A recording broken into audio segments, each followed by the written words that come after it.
ದಾವಣಗೆರೆ ಮತ್ತು ಬಾಗಲಕೋಟೆಯಲ್ಲಿ ಕೆಲವೇ ದಿನಗಳಲ್ಲಿ ಉಪಚುನಾವಣೆ ಘೋಷಣೆ ಆಗ್ತಾ ಇದೆ.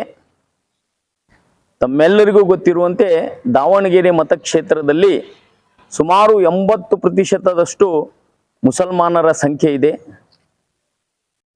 ದಿವಂಗತ ಶಾಮನೂರು ಶಿವಶಂಕರಪ್ಪನವರು ಜೀವಿತ ಇರೋವರೆಗೂ ಮುಸಲ್ಮಾನರು ಅವರಿಗೆ ವೋಟ್ ಕೊಟ್ಟು ಶಾಸಕರನ್ನಾಗಿಸಿ ಮಂತ್ರಿಯನ್ನಾಗಿಸಿ ಮಾಡಿದಂಥ ಇತಿಹಾಸ ಇದೆ. ಇವತ್ತು ಶಾಮನೂರು ಶಿವಶಂಕರಪ್ಪನವರು ನಮ್ಮ ಮಧ್ಯೆ ಇಲ್ಲ. ಆದರೆ ಚುನಾವಣೆ ಬರ್ತಾ ಇದೆ.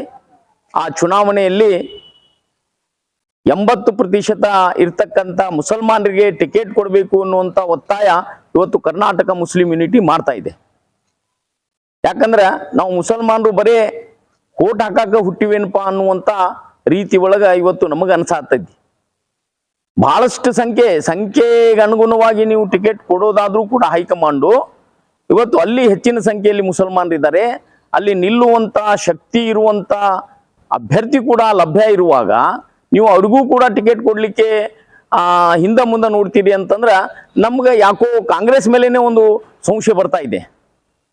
ಹೀಗಾಗಿ ಈ ಬಾರಿ ಯಾವುದೇ ಕಾರಣಕ್ಕೂ ಅಲ್ಲಿ ಕಾಂಗ್ರೆಸ್ಸಿನ ಹುರಿಯಾಳು ಅಂಥೇಳಿ ಗುರುತಿಸಿಕೊಂಡು ಕೆಲಸ ಮಾಡ್ತಿರ್ತಕ್ಕಂಥ ಮತ್ತು ಆ ಜಿಲ್ಲೆಯಲ್ಲಿ ದಾವಣಗೆರೆ ಜಿಲ್ಲೆಗೆ 10 ವರ್ಷ ಅಧ್ಯಕ್ಷರಾಗಿ ಕೆಲಸ ಮಾಡಿದ ಅನುಭವ ಇರುವಂಥ ಮತ್ತು 2 ಬಾರಿ ವಿಧಾನ ಪರಿಷತ್ತಿನ ಸದಸ್ಯರಾಗಿ ಕೆಲಸ ಮಾಡಿರ್ತಕ್ಕಂಥ ಮತ್ತು ರಾಜ್ಯದ ಅಲ್ಪಸಂಖ್ಯಾತ ಘಟಕದ ಕಾಂಗ್ರೆಸ್ ಪಕ್ಷದ ಅಧ್ಯಕ್ಷರಾಗಿರ್ತಕ್ಕಂಥ ಅಬ್ದುಲ್ ಜಬ್ಬಾರ್ ರವರು ಚುನಾವಣೆಗೆ ಸ್ಪರ್ಧಿಯಾಗಿ ನಿಲ್ಲಿಕ್ಕೆ ಬಯಸಿದ್ದಾರೆ. ಅವರಿಗೆ ಈ ಬಾರಿ ಟಿಕೆಟ್ ಕೊಡಬೇಕು.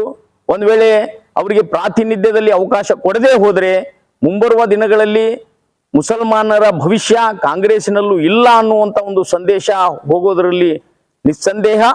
ಯಾವುದೇ ಕಾರಣಕ್ಕೂ ಈ ಬಾರಿ ಮುಸ್ಲಿಮರಿಗೆ ಅದರಲ್ಲೂ ವಿಶೇಷವಾಗಿ ಅಬ್ದುಲ್ ಜಬ್ಬಾರ್ ಅವರಿಗೆ ಟಿಕೆಟ್ ಕೊಡಬೇಕು ಅಂತ ಹೇಳಿ ನಾನು ಸರ್ಕಾರವನ್ನ ಪಕ್ಷದ ಮುಖಂಡರನ್ನ ಪಕ್ಷದ ಹೈಕಮಾಂಡ್ ಅನ್ನ ಒತ್ತಾಯಿಸ್ತೇನೆ. ಧನ್ಯವಾದಗಳು.